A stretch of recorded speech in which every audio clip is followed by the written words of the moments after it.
విద్యార్థులారా,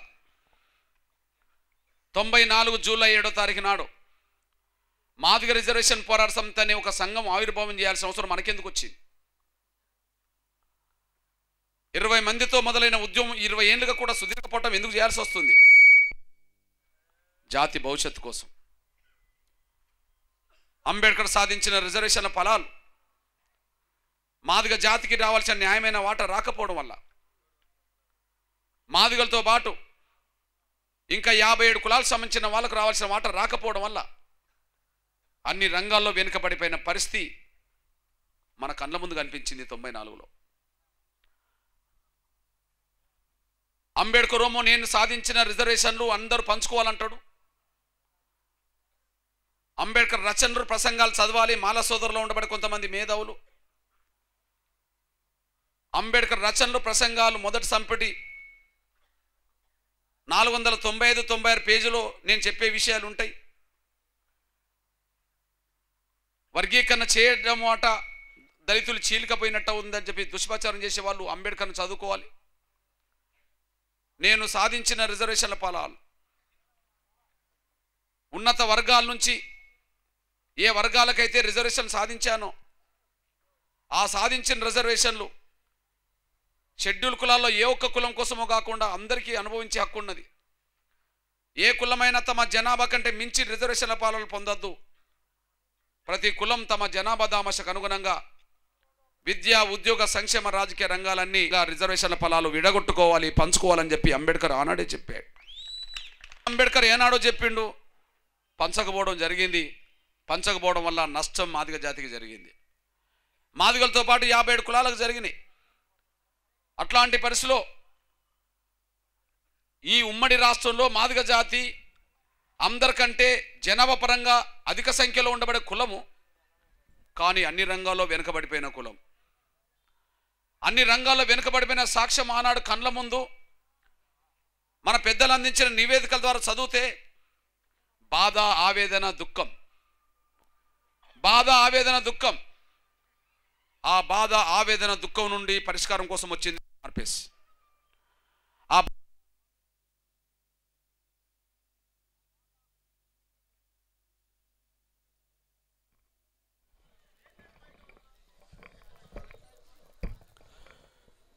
బాధ, ఆవేదన నుండి వచ్చిందే దుఃఖం. ఆ దుఃఖం నా జాతికి ఎల్లకాలం ఉండొద్దు. మేము వెనుకబడిపోయినామనే బాధ, ఆవేదన నా జాతికి ఇక రావద్దు. ఆవేదన, బాధ తొలగిపోవాలంటే, దుఃఖం నా జాతికి మిగిలొద్దంటే నా జాతిని అన్ని రంగాల్లో ముందుకు నడిపించాలి. అన్ని రంగాల్లో ముందుకు నడిపించాలంటే ఏం చేయాలి? ఆ జాతికి జరిగిన అన్యాయాన్ని సరిదిద్దుకునే ఒక పోరాటాన్ని ప్రారంభించాలి. ఆ పోరాటానికి ఒక సంఘం ఉండాలి. ఆ సంఘమే ఎంఆర్పిఎస్గా ఆవిర్భవించింది. ఎంఆర్పిఎస్ ఆవిర్భవించడానికంటే ముందు నేపథ్యంలో అంబేద్కర్ సాధించిన రిజర్వేషన్ ఫలాలు ఎన్ని రంగాల్లో వెనుకపోయినాయి, మనం వెనుకపోయాం. విద్యారంగం చూస్తే ముఖ్యంగా ఉన్నత విద్యారంగం చూస్తే ఒక 15 సీట్లు మెడికల్ కాలేజీలో ఉంటే 13-14 మాల సామాజిక వర్గానికి, 1-2 మనకు.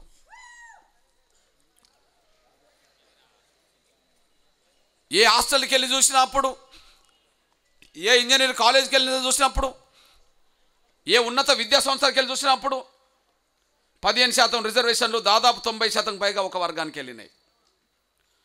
ఉద్యోగాల లెక్కలు చూస్తే ముఖ్యంగా ఉన్నత ఉద్యోగ వర్గంలో 90-95% ఉద్యోగాలు వాళ్ళకే పోయినాయి.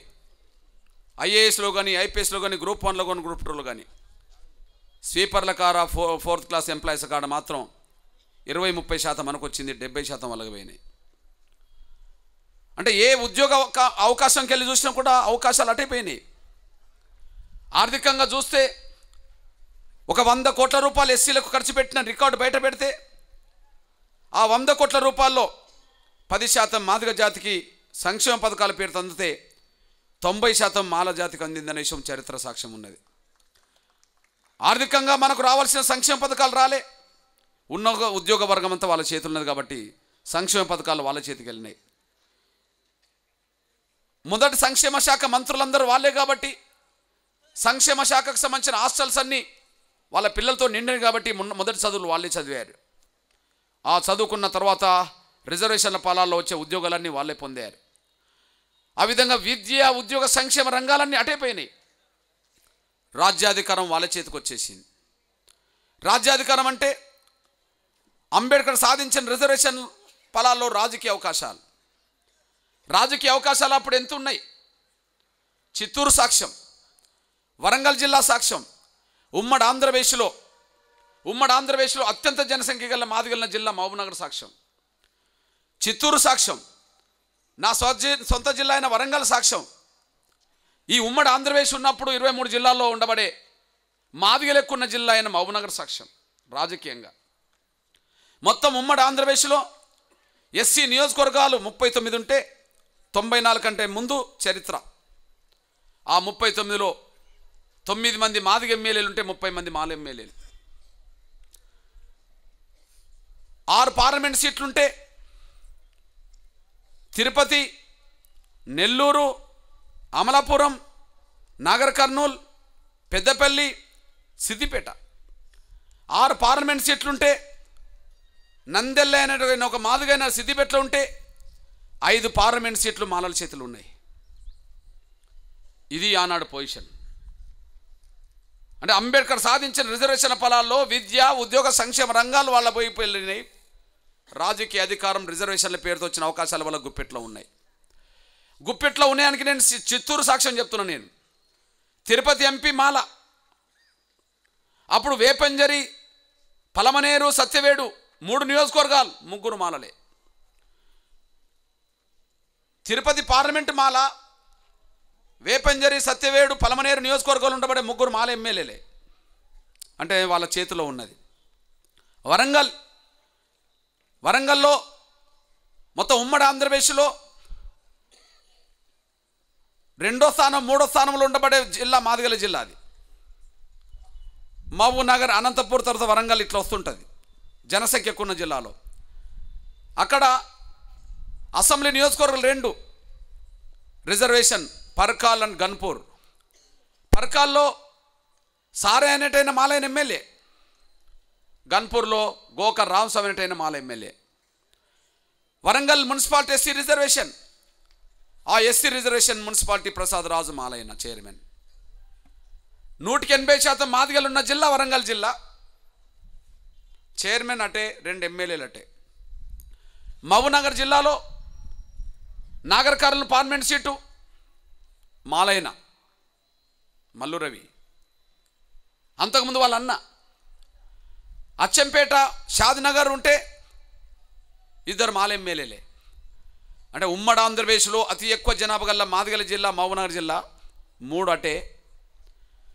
2వ స్థానం 3వ స్థానం మాదిగలు ఎక్కువ ఉన్న జిల్లా వరంగల్ జిల్లా అన్నీ అటే. ఇప్పుడు మాట్లాడుతున్న చిత్తూరు జిల్లా అన్నీ అటే. ఆనాడు ఆ పరిస్థితి మనకున్నది. అంటే మాదిగ జాతి అన్ని రంగాలు వెనుకబడిపోయిన పరిస్థితిలో ఈ జాతి బిడ్డల కర్తవ్యం ఏంది? జాతి వెనుకబడిపోతుంటే చూడడమేనా? ఆ వెనుకబాటును అడ్డుకొని మాదిగ జాతిని ముందుకు తీసుకెళ్లాల్సిన బాధ్యత ఉన్నదా అన్నప్పుడు, మాదిగ జాతిని అన్ని రంగాల్లో ముందుకు తీసుకెళ్లాలంటే మాదిగల యుద్ధం పాలకుల మీద తప్పదని చెప్పి మాదిగ దండోరు ఏర్పడ్డది. ఆ విధంగా 20 మందితో మొదలైన ప్రస్థానం, ఎంఆర్పిఎస్ ఉద్యమ చరిత్ర 20 ఏళ్ళుగా కొనసాగుతూ వస్తున్న దశ. ఈ దశలో ఉద్యమ ప్రయాణంలో ఎన్నో ఆటుపోట్లని ముందే చెప్పాను. ఉద్యమాన్ని నిర్వీర్యం చేయడానికి పాలకులే కుట్ర చేసే కాడికి ఎదిగింది ఎంఆర్పిఎస్. ఒకనాడు కులం పేరు చెప్పుకోడానికి సిగ్గుపడ్డ మాదిగలకు జరిగిన అన్యాయాన్ని సరిదిద్దుకోవడానికి ఒక మహత్తరమైన ఉద్యమం చేస్తే, ఒకనాడు కులం పేరు చెప్పుకోవడానికి రోడ్డు మీదకి రాకుండా, బజారుకు రాకుండా, ఊర్లో కూడా రాకుండా మాదిగోళ్ళు ఇవాళ పాలకులనే శాసించే కాడికి ఎదిగిండ్రని చెప్పి పాలకులే కుట్రలు చేసే స్థాయికి ఎదిగింది ఎంఆర్పిఎస్. అంటే ఊర్లో ఉండబడే ఊర్లో అవతల ఉండబడే మాదిగోళ్ళని లెక్క చేయని పరిస్థితి నుంచి పాలకులే ఎంఆర్పిఎస్ ఉద్యమాన్ని దెబ్బతీసే కుట్రలు చేసే కాడికి వచ్చిందంటే, ఎంఆర్పిఎస్ ఉద్యమం ప్రస్థానం ఎక్కడికి ఎదిగిందంటే పాలకుల గుండెల్లో నిద్రపోయే కాడికి ఎదిగింది ఎంఆర్పిఎస్ ఉద్యమం. ఆ విధంగా ఎన్ని ఆటుపోట్లు చూసాం, ఎన్ని అడ్డంకులు చూసాం, ఎన్ని కుట్రలను చూసాం, ఎన్ని తుఫాన్లు చూసాం. నిజంగా చెప్పాలంటే ఎంఆర్పిఎస్ ఉద్యమం ఇంత చెక్కు చెదరకుండా నడుస్తున్నదంటే ఈ విషమ పరీక్షలు నిలబడుతూ రావడం వల్లనే. ఏ కుల సంఘానికి లేనన్ని విషమ పరీక్షలు ఎంఆర్పిఎస్ ఎదుర్కొంటూ వచ్చేసింది. నిజంగా చెప్పాలంటే 2 రాష్ట్రాల విభజన అప్పుడు కూడా ఎన్నో అపోహలు, నిందలు, ఇబ్బందులు కూడా వచ్చినాయి. కానీ ఎన్ని వచ్చినా మా జాతి సంక్షేమం, మా జాతి అభివృద్ధి తర్వాతనే మిగతా విషయాల తర్వాత ఇంకా ఏం లేదని చెప్పి నా జాతి తేల్చుకుంటూ ప్రయాణం కొనసాగిస్తున్నది. ఇట్లాంటి పరిస్థితుల్లో మనం ఏం సాధించాం? 20 ఏండ్ల ఉద్యమంలో ఏం సాధించాం? మొట్టమొదటిది ఒక గర్వంగా సాధించింది ఒకటి మనందరికీ తెలుసు. కొన్ని వందల సంవత్సరాలుగా నీ కులం ఏంటంటే చెప్పుకోవడానికి సిగ్గుపడ్డ మాదిగ జాతి, కొన్ని వందల సంవత్సరాలుగా చెప్పుకోవడానికి సిగ్గుపడుతూ, బాధపడుతూ, భయపడుతూ బతికిన మాదిగ జాతి ఎంఆర్పిఎస్ వచ్చినాకనే మేము మాదిగలమని చెప్పి ధైర్యంగా, గర్వంగా తలెత్తుకొని తిరిగే పరిస్థితి వచ్చేసింది. కొన్ని వందల వేల సంవత్సరాలు తలెదించుకున్న జాతి తలెత్తుకునే స్థితికి వచ్చేసింది. మాదిగని చెప్పుకోవడానికి సిగ్గుపడ్డ జాతి మాదిగని చెప్పుకునే గర్వపడే స్థాయికి వచ్చేసింది. ఇవాళ 2 రాష్ట్రాలు ఉమ్మడిగా ఉన్నప్పటి నుంచి మొదలుకుంటే ఇప్పటి కూడా ఏదైనా ఒక జాతి సంఘం బలంగా తమ హక్కుల కోసం ముందుకెళ్తుందంటే మాదిగల సంగ్రామమే ముందుకు నడుస్తుంది అనే స్థాయికి చరిత్ర చెప్పుకాడికి వచ్చేసింది. ఎక్కడనో మారుమూల గ్రామంలో ఊరికి అవతల దూరంగా ఉండబడే మాదిగలు రోడ్డు మీదకి వచ్చి, ఊర్లోకి వచ్చి ధైర్యంగా నిలబడాలంటే ధైర్యం చాలని రోజుల నుంచి పాలకులను బెదిరించి, పాలకులను శాసించి, పాలకుట్రలను కూడా ఎదుర్కొనే స్థాయికి ఒక బలమైన ఉద్యమంగా ఎదిగింది. ఆ ఎదిగిన ప్రయాణం, ప్రస్థానం మన కళ్ళ ముందటున్నది. ఏ లక్ష్యం కోసమైతే ఎంఆర్పిఎస్ ఉద్యమాన్ని ప్రారంభించామో ఆ లక్ష్యం మిగిలిపోయిన మాట వాస్తవేనని ఇప్పుడు ఒప్పుకుంటున్నాం కొంత. కానీ లక్ష్యం సాధించక మిగిలింది కాదు అది. ఈ 20 ఏళ్ళ ప్రయాణంలో లక్ష్యం సాధించక మిగిలింది కాదు. 20 ఏళ్ళ ప్రయాణంలో 2 సార్లు లక్ష్యాన్ని సాధించాం. 94లో ఎంఆర్పిఎస్ ఉద్యమం మొదలు పెడితే 97 ఏప్రిల్ 14వ తారీఖు నాడు 97 ఏప్రిల్ 14 తారీఖు నాడు ఆనాటి పాలకుడుగా ఉండబడే ఈనాటి పాలకుడైన చంద్రబాబు నాయుడు గారు స్వగ్రామైన నారావారిపల్లె నుంచే ఎంఆర్పిఎస్ ఉద్యమం ప్రస్థానం, మహాపాదయాత్ర మొదలైంది. ఈ దేశంలో పాదయాత్రకు శ్రీకారం చుట్టింది దండోరే. ఆ దండోర తర్వాతనే రాజశేఖర్ వచ్చిండు, ఆ దండోర తర్వాతనే చంద్రబాబు నాయుడు వచ్చిండు. ఆ విధంగా 20 మంది యువకులతో మొదలైన ఉద్యమ ప్రస్థానం 97 ఏప్రిల్ 14 వచ్చినప్పటికీ ఇదే నారావారిపల్లి నుంచి పాదయాత్ర మొదలుపెట్టి హైదరాబాద్ నగరాన్ని 20 లక్షల మంది దిగ్బంధం చేసిన రోజే ఏబిసిడి వర్గీకరణ జరిగింది, మొదటిసారి జరిగింది. అంటే ఎంఆర్పిఎస్ ఉద్యమం లక్ష్యమైన ఏబిసిడి వర్గీకరణ జరిగింది. కానీ మాలల్లో ఉండబడే కొంతమంది స్వార్థపరులు అడ్డుకున్నారు. మాలల్లో ఉండబడే స్వార్థపరులు అడ్డుకున్నారంటే వాళ్ళు అంబేద్కర్ వాదులు కాబట్టి, అంబేద్కర్ వాదులు కాదు కాబట్టి. వాళ్ళు అంబేద్కర్ వాదులు అవుతే, వాళ్ళకి సామాజిక స్పృహ ఉంటే, మన కులాల్లో అన్ని బాగుపడాలని ఆలోచన ఉంటే వాళ్ళు అడ్డుకోరు. కానీ ఆ కులాల్లో నిజమైన అంబేద్కర్ వాదులు లేరా? ఆ కులాల్లో మానవతవాదులు లేరా? ఆ కులాల్లో మాలలు మాదిగలు కలిసి ఉండాలి, పంచుకోవాలంటూ లేరా? ఉన్నారు. ఆ వేదిక మీద కూడా ఉన్నారు. శ్రీనిమాల ఎక్కడి నుండి వచ్చిండు? ఆ వర్గం నుండి వచ్చిండు కదా. నాగేంద్ర అనే తమ్ముడు ఎక్కడి నుండి వచ్చిండు? ఆ వర్గం నుండి వచ్చిండు కదా. ఇప్పుడు మన ముందు పాట పాడిన లక్ష్మి ఎక్కడి నుండి వచ్చింది అనుకుంటున్నారు? మాలా సామాజిక వర్గ ఆ కుటుంబాల నుండి వచ్చేసారు. పాట పాడిన లక్ష్మి మాలా సామాజిక నుండి వచ్చేసి. అంటే మేధావులు అనబడుతున్న చెప్పుకుంటున్న వాళ్ళు స్వార్థపరులు. అంబేద్కర్ వాదాన్ని పక్కదారి పట్టించి, అంబేద్కర్ స్ఫూర్తిని పక్కదారి పట్టించి, మాలలొక్కరే బాగుపడితేనే అంబేద్కర్ వాదం అన్నట్టుగా, అందరూ బాగుపడితే అంబేద్కర్ వాదం కాదన్నట్టుగా దాన్ని పక్కదారి పట్టించి మాల జాతికి ద్రోహం చేసుకున్నారు, సమాజానికి ద్రోహం చేసే పాత్ర తీసుకున్నారు. కానీ ఎదుగుతున్న నా తమ్ముళ్ళు, ఎదుగుతున్న నా చెల్లెలు లాంటి వాళ్ళు మాత్రమే న్యాయబద్ధమైన యుద్ధంలో కలిసి వస్తున్నారు.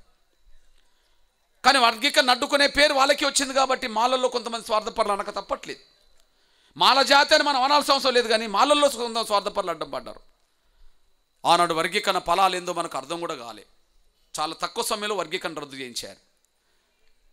97 జూన్ 6వ తారీఖు నాడు వర్గీకరణ జరిగింది. 97 ఆగస్టు సెప్టెంబర్ లోపే వర్గీకరణ రద్దయింది. అంటే 2.5 నెలల్లోనే వర్గీకరణ రద్దయింది. తిరిగి సాధించే దిశగా మళ్ళీ ఉద్యమం మొదలుపెట్టాం. ఆ ఉద్యమ ప్రస్థానం మళ్ళా 99 నవంబర్ దాకా జరిగింది. ఆ 99 నవంబర్లో రాష్ట్రపతి ఆమోదంతో మళ్ళా వర్గీకరణ జరిగింది. ఆనాడు చంద్రబాబు నాయుడు గారు ముఖ్యమంత్రి. ఆయన షెడ్యూల్ కులాల వర్గీకరణ మీద ఆర్డినెన్స్ తీసుకొచ్చిండు. ఆర్డినెన్స్ మీద సంతకం పెట్టొద్దని చెప్పి గవర్నర్ మీద ఒత్తిడి తీసుకొచ్చింది సోదర స్వార్థపర వర్గం. అక్కడి నుంచి గవర్నర్ రాష్ట్రపతి అభిప్రాయం కోసం ఆమోదం కోసం పంపిండు. ఆ ఆమోదం రాష్ట్రపతి 99 నవంబర్లో ఇచ్చిండు. చంద్రబాబు నాయుడు గారు ఇక్కడ ముఖ్యమంత్రి, టీడీపీ. వాజ్పేయి గారి నాయకత్వంలో బీజేపీ ఎన్డీఏ ప్రభుత్వం ఉన్నది, ఆడ బీజేపీ. కానీ రాష్ట్రపతి ఆమోదించిన సందర్భంగా రాష్ట్రపతి టీడీపీ కాదు, బీజేపీ కాదు, దళితుడు కేఆర్ నారాయణ్, కాంగ్రెస్. దళితుడు ఆడ.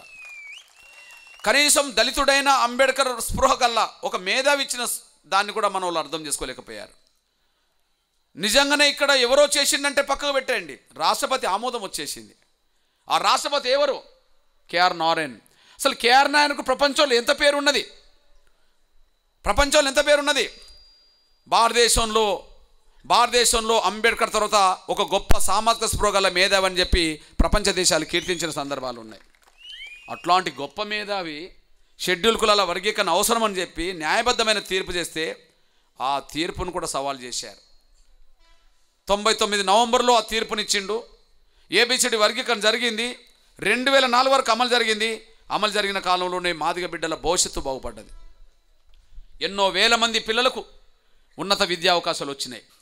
ఇప్పుడు మన మేడం చెప్పింది కదా, ఒకే ఇంట్లోనే ఎంతమందికి ఉన్నత చదువులు చదువుకునే అవకాశం వచ్చిందో, ఎంతమందికి ఇప్పుడు అవకాశాలు వచ్చినాయో మన కళ్ళ ముందు చెప్పేసింది. ఆ విధంగా భారతదేశానికి స్వాతంత్రం వచ్చిన తర్వాత 50 ఏండ్లు పొందిన విద్యా అవకాశాలు, 50 ఏండ్లు పొందిన ఉద్యోగ అవకాశాలు అంతకంటే ఎక్కువనే మన బిడ్డలు ఏబిసిడి ద్వారా పొందిండ్రనే విషయం చరిత్ర సాక్ష్యం చెప్పింది. 5 ఏండ్లు జాతి ముందుకెళ్తున్న కాలం. ఎస్సీ కార్పొరేషన్ ద్వారా వర్గీకరణ సూత్రబద్ధంగా ఎవరి వాటా వాళ్ళకు అందుతున్న కాలం. నిధులు కూడా అంటే బడ్జెట్లో వచ్చే అవకాశాలు కూడా పంచాలని డిమాండ్ చేశాం, అది అందుతున్నది. విద్యా ఉద్యోగ అవకాశాలు ముందుకు వచ్చినాయి. రాజకీయంగా మాదిగ జాతి కొంత ముందడుగేసింది. ఎంత ముందడుగేసింది? 9 మంది ఎమ్మెల్యేల నుంచి 24 మంది ఎమ్మెల్యేల ఏకాడికి వచ్చింది. ఎంత ముందడుగేసింది? ఒక ఎంపీ నుంచి 4 ఎంపీల ఏకాడికి వచ్చింది. ఎంత ముందడుగేసింది? ఒక మంత్రి నుంచి 3 ప్రాంతాలకు సంబంధించిన ఆంధ్ర, రాయలసీమ, తెలంగాణలో 3 మంత్రుల ఏకాడికి వచ్చింది. డిప్యూటీ సీఎంల ఏకాడికి వచ్చింది. కేంద్ర మంత్రి సర్వేశ్వర కాడికి వచ్చేసింది. అంటే మాదిగ జాతి విద్య, ఉద్యోగ, సంక్షేమ, రాజకీయ రంగంలో తమ వాటా పొందుతూ అభివృద్ధి బాటలు పడుతున్న దశలో మాలల్లో కొంతమంది మళ్ళా స్వార్థపరులు సుప్రీంకోర్టుకి వెళ్ళి మళ్ళా వర్గీకరణ రద్దు చేయించారు.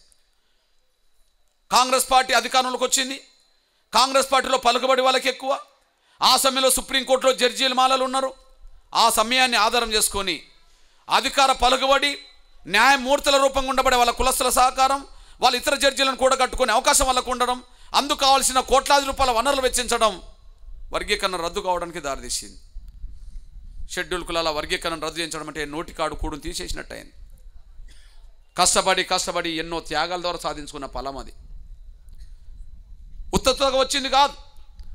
చంద్రబాబు నాయుడు గవర్నమెంట్లో ఏబిసిడి సాధించడానికి అప్పటికే బిడ్డలు చచ్చిపోయారు, అప్పటికే జైలుకి వెళ్ళారు, అప్పటికే దెబ్బలు తిన్న సందర్భాలు ఉన్నాయి. శ్రమ అంటే ఎంతో చేశాం, కానీ దెబ్బలు తినాల్సి వచ్చింది, జైలుకి వెళ్ళాల్సి వచ్చింది, కొంతమంది బిడ్డలు కోల్పోవాల్సి వచ్చింది మన జాతి హక్కును సాధించడానికి. ఆ విధంగా కష్టపడి, శ్రమ చేసి, త్యాగాలు చేసి సాధించుకున్న వర్గీకరణ ఫలాన్ని పలుకుబడి ద్వారా, ఆర్థిక రాజకీయ అండ ద్వారా, సుప్రీంకోర్టులో ఉండబడే జడ్జీల సహకారంతో రద్దు చేయించారు. మన నోటికాడు కూడి తీసేశారు. ఆ తర్వాత మళ్ళీ 3వ ఉద్యమం జరుగుతుంది. ఇప్పుడు నేను విద్యార్థులందరికీ విజ్ఞప్తి చేస్తున్నాను. ఏబిసిడి సాధించే మొదటి సంగ్రామం పూర్తయినప్పుడు చాలామంది ఇక్కడ విద్యార్థులు అందులో వదిలేరు. ఏబిసిడి సాధించే మొదటి సంగ్రామం పూర్తయినప్పుడు, మొదటి సంగ్రామం, రెండో సంగ్రామం పూర్తయ్యే దశలో అప్పుడు మీరు లేరు. చాలామంది లేరు, అందరు లేరంటలేను, దాదాపు 70-80% మంది విద్యార్థులు అందులో లేరు అప్పుడు. కానీ ఇప్పుడు మీరు వచ్చారు. మీ మీద ఒక బాధ్యత పెడుతున్నాం. ఎంఆర్పిఎస్ సుదీర్ఘ పోరాటంలో లక్ష్యం మన కళ్ళ ముందు ఇప్పుడు కనిపిస్తున్న దశలో ఆ లక్ష్యాన్ని సాధించే దిశగా విరోచితమైన యుద్ధం చేయాల్సిన బాధ్యత, మాదిగ జాతి బరువు బాధ్యతలు మీ భుజం మీద పోయాల్సిన బాధ్యత నా మాదిగ జాతి విద్యార్థుల మీద ఉన్నదని కూడా మీరు మర్చిపోవద్దు. మీ భుజం మీద ఉన్నదనేసి కూడా మీరు మర్చిపోవద్దు. మీ భవిష్యత్తు కోసం సంగ్రామం. ఆ సంగ్రామంలో మీ పాత్ర లేకపోతే సాధించిన ఫలాలు అనుభవించే నైతిక హక్కు కూడా ఉండకుండా పోతుంది. ఎవరో కష్టపడి ఎవరో సాధించిన దాన్ని అనుభవించడం కంటే మీరు కష్టపడి సాధిస్తే మీరు అనుభవించిన దాంట్లో ఉంటే తృప్తి ఎవరో సాధించి పెట్టిన దాంట్లో ఉండదనేసి మీరు మర్చిపోదని సైనం కోరుతున్నాను. అందువల్ల మీకు విజ్ఞప్తి చేస్తున్నా, ఈ మూడో సంగ్రామాన్ని జాతి బరువు బాధ్యతలు ముందుకు తీసుకెళ్లే బాధ్యత, ఈ మూడో సంగ్రామానికి అతి కీలకమైన పాత్ర వహించాల్సిన బాధ్యత నా మాదిగ జాతి విద్యార్థుల మీద ఉన్నదనేసి మీరు మర్చిపోద్దని సైనం కోరుతున్నాను. ఆ సాధించుకునే మహాసంగ్రామం 10 ఏళ్ళు ఇప్పుడు మళ్ళీ జరుగుతుంది. 2004-2014 మధ్యలో తెలుగుదేశం ప్రభుత్వ హయాంల కంటే కాంగ్రెస్ హయాంలో ఎక్కువ ఉద్యమాలు చేశాం.